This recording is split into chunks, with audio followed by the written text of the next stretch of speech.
بسم اللہ الرحمن الرحیم۔ السلام علیکم۔ حضرت خضر انسان تھے یا فرشتہ؟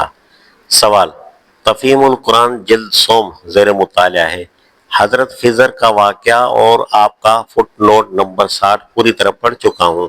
حضرت خضر کی بنسبت آپ کا قیاس اور میلان یہ پایا جاتا ہے کہ وہ کوئی فرشتہ یا غیر بشر ہوں گے۔ میرے ذہن میں چند ایسے امور موجود ہیں جو آپ کے میلان سے سردست متفق ہونے پر راضی نہیں ہیں، اس لیے آپ کی مزید واضح تفہیم کا محتاج ہوں۔ آپ کے استدلال کا مرکزی نقطہ یہ ہے کہ ہر مومن کی بشریت مکلف شریعت ہے، اس لیے حضرت خضر کی بشریت تسلیم کرنے میں شرعی ٹکراؤ یا شرعی پیچیدگی حائل و مانع ہے۔ گویا اگر اس کا کوئی حل نکل آئے تو حضرت خضر کی بشریت معرض بحث میں نہیں آتی، لیکن حضرت خضر کا قرآن میں جس طرح ذکر آیا ہے اس سے ان کے بشر ہونے ہی کا تصور پیدا ہوتا ہے۔ میرا خیال ہے کہ جو کام انسان کے کرنے کے ہیں ان کو فرشتے انجام نہیں دیا کرتے۔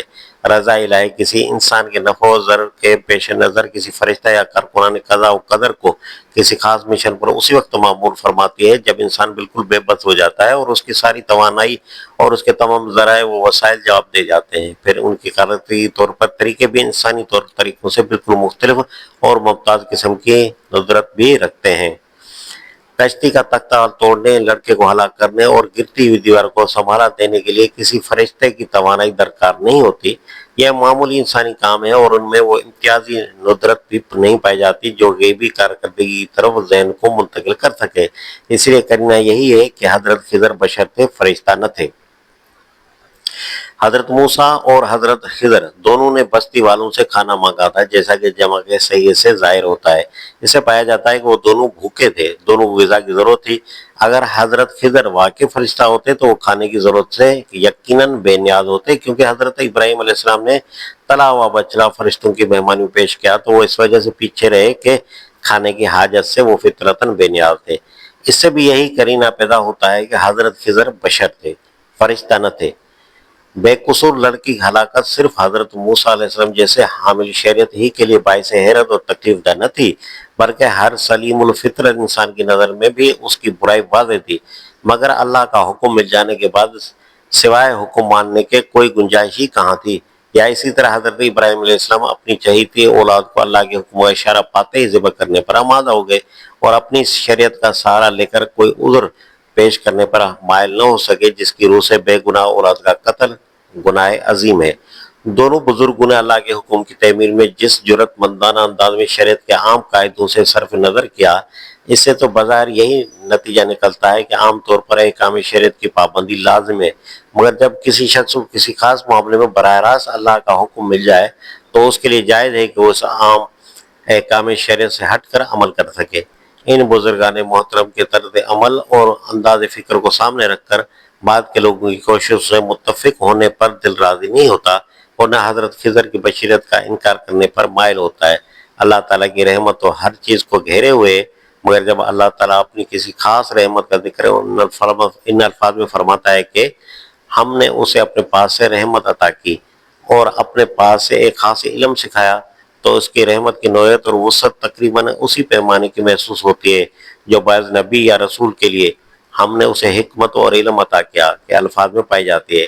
میری معلومات کی حد تک یہ آیات کسی فرشتے کے حق میں کبھی نازل نہیں ہوئی۔ جب کسی خوش نصیب انسان سے یہ آیت متعلق ہوتے رہے تو ان کی تشریح میں نبوت یا رسالت کا تصور پیش کیا گیا ہے۔ اگر یہ بات مان لی جائے تو پھر حضرت خضر صرف بشر ہی نہیں تھے بلکہ نبی یا رسول بھی ہو سکتے ہیں۔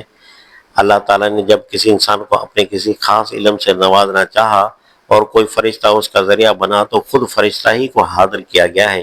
وہی پانے والے کو سفر کی زحمت نہیں دی گئی اور نہ وہ خود ایسے فرشتہ کی تلاش میں نکلا۔ جو دلائل خدمت گرامی میں پیش کیے گئے ہیں ان میں سے ہر ایک خلش پیدا کر رہا ہے۔ اس کو دور کرنے کے لیے آپ ہی کو زحمت دینے کے سوا چارہ نہیں۔ ایک تو اسی وجہ سے کہ جو دینی سمجھ اللہ نے آپ کو دی ہے وہ ہر ایک کو نصیب نہیں ہے، دوسرے یہ کچھ مناسب بھی نہیں کہ غالب گمان تو آپ کا ہو اور سوال کسی دوسرے سے کیا جائے۔ جواب: میں نے حضرت خضر علیہ السلام کے متعلق جو کچھ لکھا ہے وہ محض قیاس اور میلان ہی کی حد تک ہے۔ قطعی طور پر یقین کے ساتھ نہ میں یہ کہتا ہوں کہ وہ بشر تھے، نہ یہی کہتا ہوں کہ وہ غیر بشر تھے۔ آپ اس کے ہرگز پابند نہیں ہیں کہ میرے اس قیاس کو قبول کریں۔ آپ کا اطمینان اگر اس بات پر ہو کہ وہ بشری تھے تو اس میں کوئی حرج نہیں۔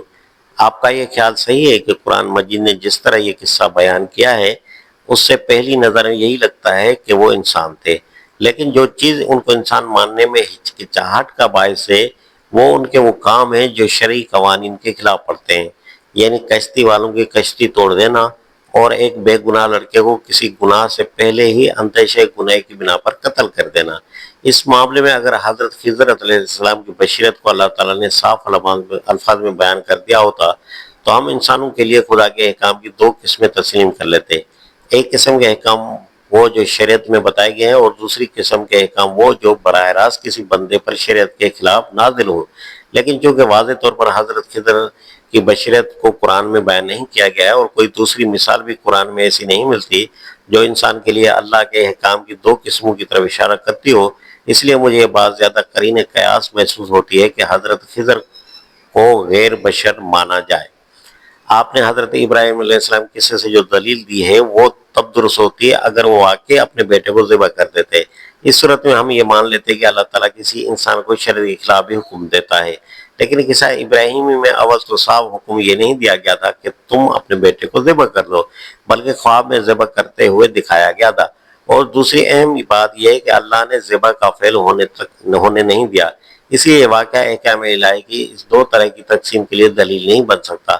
آپ کی دلیل بھی صحیح نہیں ہے کہ جو کام انسانوں کے کرنے کے ہیں وہ فرشتے انجام نہیں دیتے، اس لیے کشتی کا توڑنا اور لڑکے کو قتل کرنا انسان ہی کا کام ہونا چاہیے۔ صحیح بات یہ ہے کہ جو کام انسان کے لیے ناجائز ہیں وہ فرشتوں کے لیے ناجائز نہیں ہیں۔